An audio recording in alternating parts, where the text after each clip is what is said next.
అని ఈ రాష్ట్ర ప్రజలకే కాదు, సామాన్య మానవులకు కూడా, సామాన్యమైనటువంటి ప్రజలకు కూడా అర్థమవుతా ఉందని చెప్పి మీ ద్వారా తెలియజేస్తా ఉన్నాను.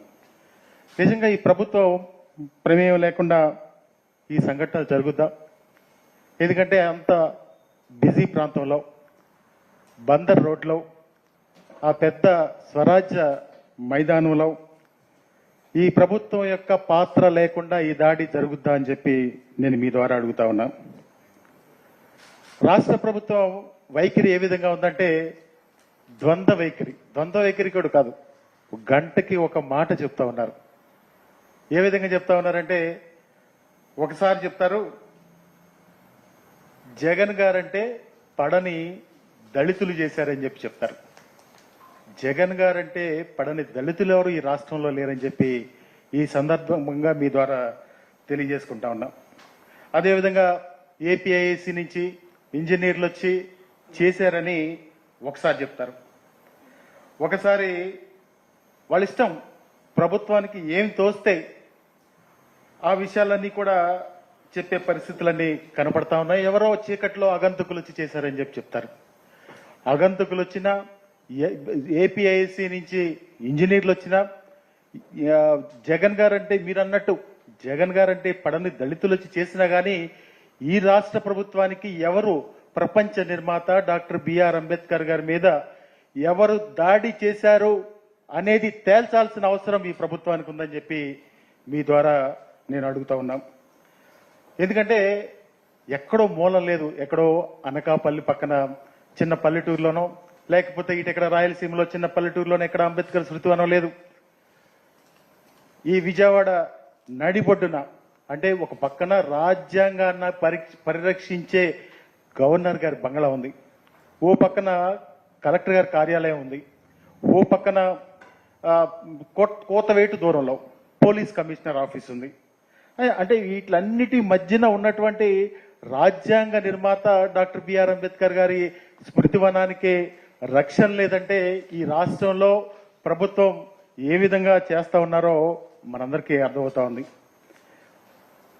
నిజంగా వాళ్ళు అంతమంది వచ్చి బహిరంగంగా, నిజంగా ఒక వీడియో కూడా ఉంది మా దగ్గర, ఆ వీడియో కూడా చూస్తే మన క్లియర్ గా మనకి రాష్ట్ర ప్రజలకు కూడా అర్థమవుతుంది. ఒకసారి వీడియో ప్లే చేయండి. అది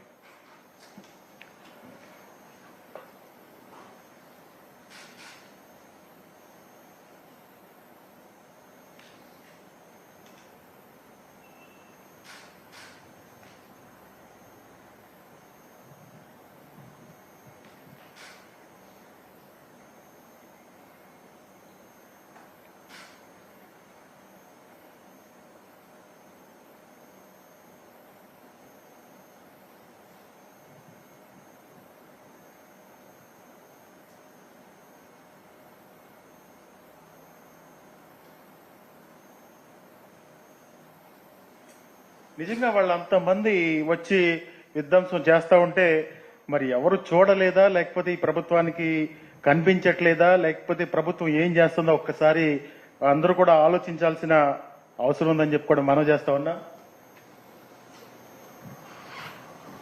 రాత్రిపూట ఒక్కసారిగా లైట్లు ఆపి ఏం జరిగింది అనే వ్యవహారం అక్కడ కనీసం స్టాఫ్ ఉంటారు, ఆ స్టాఫ్ కూడా కనీసం పోలీసులకు తెలియజేయలేదని మనం భావించాలా? చాలా మంది చెప్తా ఉన్నారు అక్కడ పోలీసులు కూడా ఉన్నారు, ఈ సంఘటన జరిగిన ఆద్యంతం పోలీసులు పర్యవేక్షిస్తున్నారని చెప్తా ఉన్నారు. అది ఎంతవరకు అది కరెక్టో, ఒకవేళ అలాంటిది జరిగితే ఈ రాజ్యాంగంలో అది ఎంతవరకు సమంజసమో మనందరం కూడా ఒక్కసారి ఆలోచించేయాలి. అదేవిధంగా ఏపీఐఏసీ నుంచి ఇంజనీర్లు వచ్చారన్నారు. ఆ ఇంజనీర్లు వచ్చినప్పుడల్లా అక్కడ స్టాఫ్ కనీసం పోలీసులకి తెలియజేస్తే, ఒకవేళ పోలీసులు లేరనే భావిద్దాం, పోలీసులకి తెలియజేస్తే పోలీసులు కూతవేటు దూరంలో ఉన్నప్పుడు రావడం అది పెద్ద ఆలోచించాల్సిన విషయం. ఒకసారి మనందరం కూడా ఆలోచించేయాలి. పైగా ఈ స్మృతివనం ఎక్కడ, బందర్ రోడ్లో అందరికీ విజిబిలిటీ, ఎందుకంటే ఆ టైంలో కూడా చాలా మంది ఆ ప్రాంతంలో సంచరిస్తూ ఉంటారు. అలాంటిది అక్కడ దాడి జరుగుతుంటే కనీసం పట్టించుకోలేదంటే ఈ రాష్ట్రంలో ఏదో జరుగుతుందంటున్నారు, విధ్వంసాలు జరుగుతూ ఉన్నాయి, దాడులు చేస్తూ ఉన్నారు. ఆ దాడులను కూడా ఏదో వ్యక్తిగతంగా జరిగిన దాడులు అంటా ఉన్నారు, లేకపోతే ఏదో వాళ్ళకి ఉన్న తగాదాల కొద్దీ జరిగిన దాడులు అంటారు. ఇవన్నీ రకరకాలుగా మాట్లాడే హోంమంత్రి గారికి ఆవిడ దళిత సామాజిక వర్గం నుంచి వచ్చి దళిత కాన్స్టిట్యున్సీ నుంచి గెలిచి ఆవిడ డాక్టర్ బిఆర్ అంబేద్కర్ గారి మీద దాడి జరిగితే కనీసం స్పందించే గుణం ఆవిడకి లేదు. ఎందుకంటే ఆవిడ ఎంతసేపు కూడా ఆవిడ అంటారు, హోంమంత్రి గారు పులివెందుల ఎమ్మెల్యే గారు అంటారు. ఆవిడ కూడా పాయకరావుపేట మాజీ ఎమ్మెల్యే గారనే విషయాన్ని ఒక్కసారి గుర్తు చేసుకోవాల్సిందిగా హోంమంత్రి గారికి చెప్తా ఉన్నాం. ఎందుకంటే ఏది పడితే అధికారం శాశ్వతం కాదు. ఏది పడితే ఏది నోటికొస్తే అధికారాన్ని బట్టి మాట్లాడడం అది ఎంతవరకు కరెక్టో హోంమంత్రి గారు విజ్ఞతకే వదిలేస్తా ఉన్నాం. పక్కనే పోలీస్ కమిషనర్ ఆఫీస్ ఉంది. పోలీస్ కమిషనర్ ఆఫీసు లో ఉన్నటువంటి మా పోలీసు సోదరులు చెవులకు కానీ కనీసం ఒక కంటికి కూడా కనిపించలేదు. డాక్టర్ బిఆర్ అంబేద్కర్ గారి స్మృతివనం మీద దాడి చేస్తా ఉంటే ఒక్కసారి మనం అందరం కూడా ఆలోచించాలి. రాష్ట్రంలో ఎటువంటి పరిపాలన జరుగుతూ ఉందో, దిగజారినటువంటి శాంతి భద్రతలకు ఇదే ఒక నిదర్శనంగా మనందరం కూడా భావించాలి.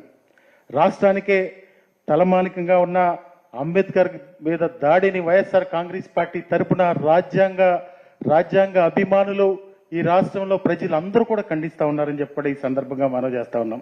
ఈ రోజు కూడా చంద్రబాబు నాయుడు గారికి డాక్టర్ బిఆర్ అంబేద్కర్ గారి మీద కానీ, డాక్టర్ బిఆర్ అంబేద్కర్ గారి భావజాలం మీద కానీ ఏ రోజు కూడా ఆయనకి ప్రేమున్న పరిస్థితులు ఉంటే, ఈ దాడి ఒకవేళ దుండగ ద్వారానే జరిగితే వెంటనే కూడా ఈ పార్టీకి చర్యలు తీసుకుని వాళ్ళని శిక్షించే విధంగా చేసేవాళ్ళు.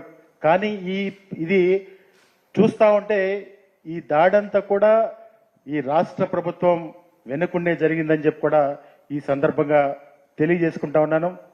అదేవిధంగా స్వరాజ్య మైదానంలో మొదటి నుంచి కూడా చంద్రబాబు నాయుడు గారికి అక్కడ అంబేద్కర్ గారి విగ్రహం పెట్టడానికి ఇష్టం లేదు. ఆయన ముఖ్యమంత్రిగా ఉన్నప్పుడు 5 సంవత్సరాలు రాజధానిలో డాక్టర్ బిఆర్ అంబేద్కర్ గారి విగ్రహాన్ని పెడతానని చెప్పారు. 5 సంవత్సరాలు కూడా మరిపించారు. 5 సంవత్సరాలు కూడా మరిపించిన తర్వాత మళ్ళీ ఎన్నికలకు వెళ్ళినప్పుడు ప్రజలు తిరస్కరించారు. తర్వాత జగన్మోహన్ రెడ్డి గారు వచ్చిన తర్వాత అత్యంత ప్రతిష్టాత్మకంగా స్వరాజ్ మైదానంలో 400 కోట్ల రూపాయలు ఖర్చు పెట్టి అక్కడ విగ్రహాన్ని ఏర్పాటు చేస్తే ఆయనకి ఏంటంటే అంతకుముందు దీని అంతటికీ ఒక కారణం ఉంది. ఆయన ఈ స్వరాజ్ మైదానాన్ని ఎవరికో ఒక సంస్థకు కట్టబెట్టి ఆయన దాని లబ్ధి పొందాలని చెప్పి ఆ రోజు ప్రయత్నం చేసినటువంటి పరిస్థితులు ఈ రాష్ట్ర ప్రజలందరికీ కూడా తెలుసు. అప్పుడు మేధావులందరూ కూడా ఉద్యమం చేశారు. అక్కడ ప్రైవేట్ కంపెనీకి ఇవ్వద్దని చెప్పి ఆ రోజు ఉద్యమాలు చేస్తే మీరు వెనక్కి వచ్చిన మాట వాస్తవం కాదా చంద్రబాబు నాయుడు గారు అని చెప్పి నేను ఈ సందర్భంగా మిమ్మల్ని మీ ద్వారా అడుగుతా ఉన్నా. నిజంగా డాక్టర్ బిఆర్ అంబేద్కర్ గారు ప్రపంచం అంతా కూడా ప్రపంచ మేధావి, ఎక్కడికి వెళ్ళినా కానీ ఈ భారతదేశంలో డాక్టర్ బిఆర్ అంబేద్కర్ గారు పుట్టారని చాలా గర్వంగా ఫీల్ అయ్యి ఏ దేశం వెళ్ళినా అక్కడికి చాలా గర్వంగా చెప్పుకునేటటువంటి డాక్టర్ బిఆర్ అంబేద్కర్ గారికి ఈ రాష్ట్రంలో రక్షణ లేకపోవడం, ఆయన స్మృతివనానికి కనీసం రక్షణ లేకపోవడం చాలా దారుణమైన విషయం అని చెప్పి ఈ సందర్భంగా గుర్తు చేస్తా ఉన్నాం. కనీసం చంద్రబాబు నాయుడు గారు 14 ముఖ్యమంత్రిగా ఉన్నప్పుడు ఏ రోజైనా డాక్టర్ బిఆర్ అంబేద్కర్ గారి స్మృతివనం కానీ డాక్టర్ బిఆర్ అంబేద్కర్ పేరు గుర్తు ఉండిపోయే విధంగా ఈ రాష్ట్రంలో ఎప్పుడన్నా కానీ ఏదైనా ఒక కార్యక్రమం చేశారని చెప్పి నేను మీ ద్వారా అడుగుతా ఉన్నాం. నిజంగా చంద్రబాబు నాయుడు గారు రోజు ఆ రోడ్డు అంటే తిరుగుతూ ఉంటారు. ఆ రోడ్డు అంటే తిరిగినప్పుడు కనీసం నాకు తెలిసి ఆ డాక్టర్ బిఆర్ అంబేద్కర్ వైపు ఒక్కసారి అటు చూసుండరు. కనీసం ఎప్పుడన్నా కానీ ఇంత పెద్ద స్మృతివనం ఉంది, సరే అది ఎవరి ప్రభుత్వంలో కట్టారు, ఎవరు ప్రభుత్వంలో అది చేశారు అనేది పక్కన పెడితే, మీకు నిజంగా డాక్టర్ బిఆర్ అంబేద్కర్ గారి మీద గౌరవం ఉంటే కనీసం ఒక్కసారి వెళ్ళి సందర్శించారా చంద్రబాబు నాయుడు గారు? మీరు కానీ మీ మంత్రులు కానీ రాజ్యాంగ బద్ధంగా ఎన్నికైనటువంటి ఎస్సీ శాసనసభ్యులు కానీ ఎస్సీ మంత్రులు కానీ ఎవరన్నా మీరు ఏ రోజన్నా వెళ్ళి సందర్శించారా అని చెప్పి నేను అడుగుతా ఉన్నా. చంద్రబాబు నాయుడు గారు కనీసం ఇప్పుడు కొన్ని వందల సార్లు అటు ఇటు తిరుగుతూ ఉండుంటారు. నిజంగా ఇది రాష్ట్ర ప్రభుత్వం యొక్క కుట్ర. ఆ అరాచక మూకల్ని పంపించింది కూడా తెలుగుదేశం పార్టీ వాళ్ళే పంపించి వెనక నడిపించినటువంటి ఇది కథంతా నడిపించింది చంద్రబాబు ఆయన బంటులైనటువంటి అధికారులే అని చెప్పి క్షమించాలి. ఎందుకంటే అధికారులు దగ్గరుండి అక్కడ చేసిన దాని గురించి బంటులైన అధికారులు అని చెప్పి ప్రస్తావించాల్సిన పరిస్థితులు వస్తా ఉన్నాయి. అదేవిధంగా భవిష్యత్తులో వాళ్ళందరూ ఆలోచన ఏంటంటే చంద్రబాబు నాయుడు గారికి దీని వెనకాల వేరే ఉద్దేశం ఉంది. అక్కడ ఒక పెద్ద ఏదో షాపింగ్ మాలో దీనికి సంబంధించింది ఒక పెద్ద ఈయన వెళ్తారు కదా, మన దుబాయ్ వెళ్తారు, సింగపూర్ వెళ్తారు, అక్కడికి వెళ్ళినప్పుడు ఇదంతా సింగపూర్గా మార్చేద్దాం అంటారు. ఆ విధంగా ఏదో ఒక కంపెనీకి కట్టబెట్టాలనే ఒక ఏదైతే ఉందో రాబోయే కాలంలో డాక్టర్ బిఆర్ అంబేద్కర్ గారి స్మృతివనం తీసేసి మళ్ళా అక్కడ ఏదైనా వ్యాపార కేంద్రానికి ఇచ్చే అవకాశాలు కూడా లేకపోలేదు. దానిలో భాగంగానే ఈరోజు ముందుగా ఈ దాడి కార్యక్రమం చూపించి తర్వాత మళ్ళీ చేసే కార్యక్రమం అదేనని చెప్పి ఈ సందర్భంగా తెలియజేస్తా ఉన్నాను. అదేవిధంగా దేశం సమున్నతంగా గౌరవించే వ్యక్తులు జోలికొస్తే ఆ పార్టీలకు పుట్టగతులు ఉండవు అనేది ఒక్కసారి గుర్తు చేసుకోవాల్సిందిగా ఈ రాష్ట్ర ప్రభుత్వాన్ని కోరుతా ఉన్నాం. ఎందుకంటే అంబేద్కర్ని ఆరాధించేవారు, గౌరవించేవారు, ప్రజాస్వామిక వాదులంతా ఈ దాడిని ఖండిస్తా ఉన్నారు. ఈరోజు ఆంధ్రప్రదేశ్లో డాక్టర్ బిఆర్ అంబేద్కర్ గారి మీద ఇలాంటి దాడి జరిగితే ఆ దాడిని నిజంగా కూడా తలదించుకోవాల్సిన, ఈ దేశంలోనే తలదించుకోవాల్సిన పరిస్థితులు ఏర్పడినాయి అని చెప్పి ఈ సందర్భంగా మీకు తెలియజేసుకుంటూ యావత్ ఆంధ్రదేశం కాదు ప్రపంచ యావత్తు కూడా ఈ ఘటనని ఖండిస్తా ఉన్నారని చెప్పి కూడా ఈ సందర్భంగా తెలియజేస్తా ఉన్నాం.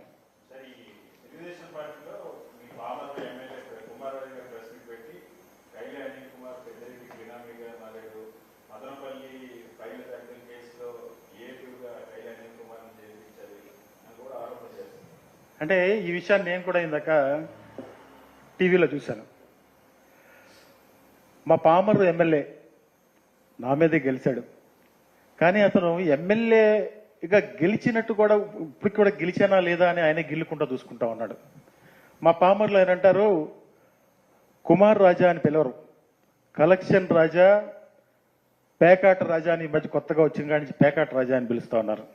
అంటే నేననేది ఏంటంటే ఏదైనా వాళ్ళు ప్రభుత్వంలో ఉన్నారు, ప్రభుత్వంలో ఉన్నప్పుడు నిజంగా నేను మదనపల్లి కేసులో గారు నేను ఇన్వాల్వ్ అయి ఉంటే దర్యాప్తు చేసుకోండి. నాకేమన్నా మదనపల్లిలో భూములు ఉంటే దర్యాప్తు చేసుకోండి. నేను పామర్లో ఇందాక ప్రెస్ మీట్లో చూస్తే పామర్లో నాకు ఇల్లు కట్టుకోకూడదా? వాళ్ళు ఇల్లు కట్టుకోవడం అంటే వాళ్ళ భాషలో ఏంటంటే వర్లరామయ్య గారు వంటంలో ఇల్లు కట్టాడు. ఆ ఇల్లు 300 గజాల కొండను తవ్వేసి కట్టాడు. ఆ ఫోటోలు కూడా నా దగ్గర ఉన్నాయి. అందరూ కూడా అదే విధంగా ఉంటారని చెప్పి ఆలోచన చేస్తారు. కానీ వాళ్ళు చేసినటువంటి ఆరోపణలకి నేను కూడా బాధ్యత కలిగినటువంటి పనిచేసినటువంటి శాసనసభ్యుడిగా నేను కూడా చెప్పాల్సిన అవసరం ఉంది. నేను హైదరాబాద్లో ఉన్నటువంటి నా ఇల్లుని 12,500 రూపాయలకు ఒక పరిచయం ఉన్న వ్యక్తికి, ఆయన పెద్దిరెడ్డి గారి దగ్గర పనిచేయచ్చు, ఆ వ్యక్తికి నేను అద్దెకిచ్చాను. ఆ ఇంట్లో వాళ్ళ తల్లి, వాళ్ళ చెల్లి, శశికాంత్ అనే వాళ్ళందరూ కూడా ఉంటారు. ఈరోజు ఒక విషయాన్ని కుమార్ రాజాకు గుర్తు చేస్తా ఉన్నా. అతను పామర్లో ఉండే ఇల్లు కూడా అద్దెకే ఉంటున్న విషయాన్ని ఒకసారి గుర్తు చేసుకోవాలి. నేను అద్దెకిచ్చాను, నేను ఇక్కడ రాజకీయాల్లో ఇక్కడ ఉండడం వల్ల నేను అద్దెకిచ్చాను. ఆ అద్దెకిచ్చినప్పుడు కొన్ని ఏదో వాళ్ళకున్నటువంటి సమస్యలతో పోలీసులు ఆ రోజు వచ్చి దాన్ని చెక్ చేశారు. చెక్ చేసినప్పుడు నేనే స్వయంగా వెళ్ళి, నాకేదన్నా తప్పు చేస్తుంటే పోలీసులు నేను వెళ్ళి స్వయంగా వాళ్ళకి నా ఇంటి తాళాలు తీసి నేను చూపించాల్సిన అవసరం నాకు లేదు. ఎప్పుడు కూడా నిజాయితీతో నిబద్ధతతో రాజకీయాలు చేశాం. జగన్మోహన్ రెడ్డి గారి నాయకత్వంలో పెద్దిరెడ్డి గారి మీద అనవసరమైనటువంటి అవాకులు చెవాకులు ఏదో మాటలు ఇవన్నీ కూడా చేస్తా ఉన్నారు. ఎప్పుడు కూడా నిజంగానే బయటకు వస్తుంది. అబద్ధం అన్నది నిజమవదు. ఆ ఒక్క విషయాన్ని గుర్తు చేసుకోవాల్సిందిగా వాళ్ళకి, నన్ను విమర్శించే వాళ్ళకి తెలియజేస్తా ఉన్నాను.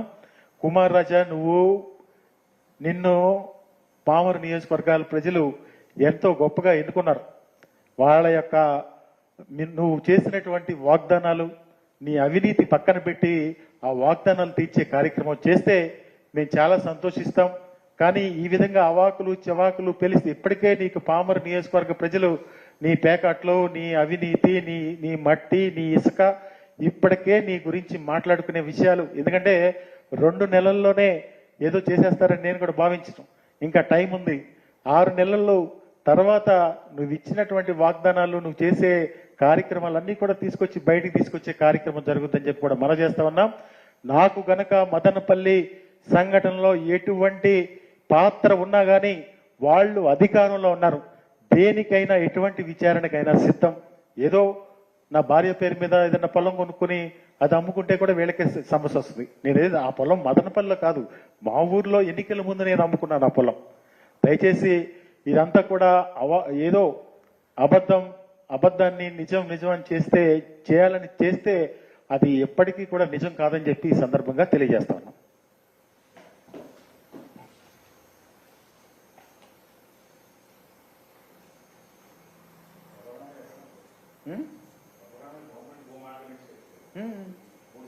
మూడు 300 గజాలు